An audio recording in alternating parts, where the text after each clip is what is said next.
Today, I want to talk about dating and specifically the idea of being unequally yoked.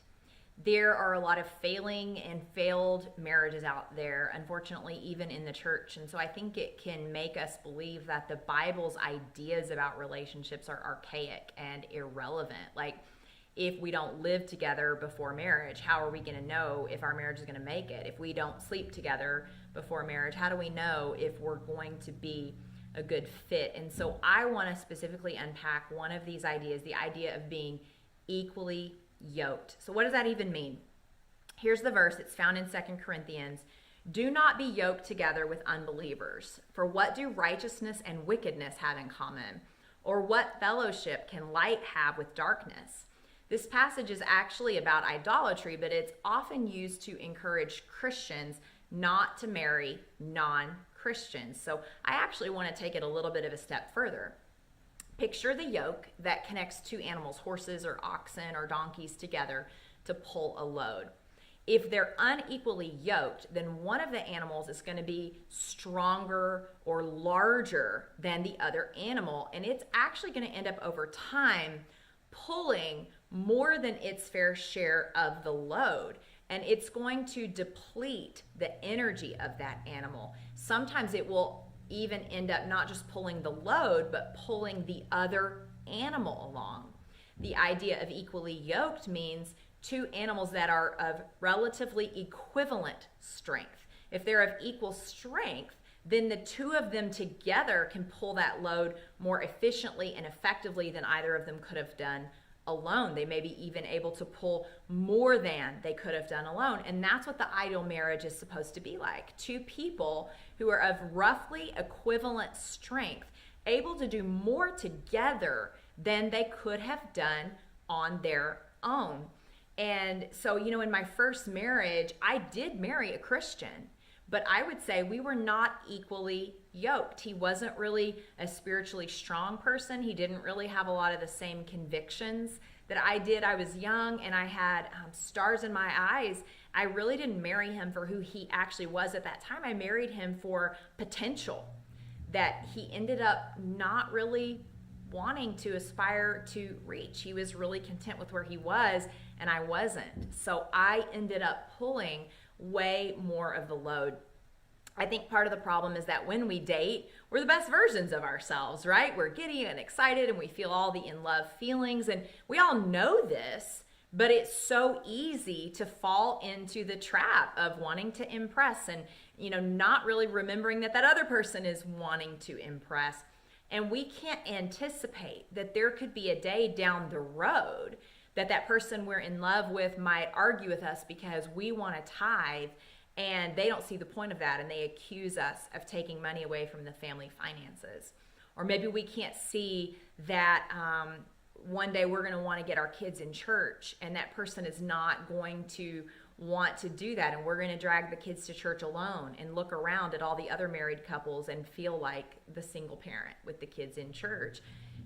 That is what unequally yoked can feel like. It can feel like you are carrying the burden of raising kids with godly character alone. It can feel like you are wanting to manage your finances with godly stewardship alone, or loving a dysfunctional extended family alone. Being unequally yoked can feel like having to submit to a husband who makes poor choices, or being called to love a wife with the love of Christ who neglects your marriage, who is self-centered, who puts the kids or her job or her hobbies above her relationship with the Lord and her relationship with her husband. Being unequally yoked can feel like worrying about when your spouse is going to come home at night, or whether or not they're having a Facebook affair or flirting with someone at the gym. Because when we date and we're excited, we can justify to ourselves the little red or yellow flags that we might see. I've heard things like, well, they don't believe everything that I do, but they're a good person. They have a good heart. Or, they don't really have the standards that I have, but maybe I'm just a prude. Maybe the church that I grew up in was legalistic. Maybe I'm just old-fashioned. We might say, oh, maybe God wants to use me to be a witness to them. And because I'm spiritually stronger, I can pull them along. We might justify to ourselves their beliefs about the Bible. Well, maybe it really is just suggestions for good living. Maybe it's not really truth. And another justification that sometimes comes up is I'm getting older. Maybe this is the best that I can do. And so one little tiny whispered lie at a time, the enemy can deceive us into overlooking some of those red and yellow flags. He can deceive us into one little compromise at a time. So how do we know if we are equally yoked or unequally yoked? I always tell people if they're dating, make a wish list. And on one, put all the things that you're really praying for and believing for in a spouse. And then go back and highlight the things that are non-negotiable. You're like, I don't even think I can date someone unless they have this. Do the same thing with the negatives.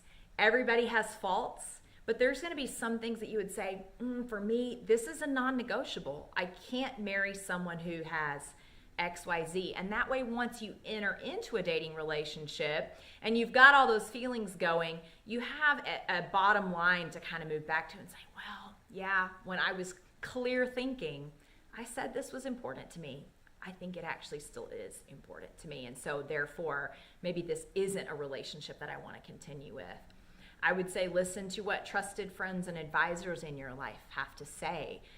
Value the input of those who might be able to see things in that other person that you're not necessarily able to see, or see things in you that you might be blinded to. I would say journal. Journal after you go out on dates. Journal regularly about the good stuff. I'm not saying don't enjoy the awesome, good, giddy, excited feelings. Absolutely do enjoy that.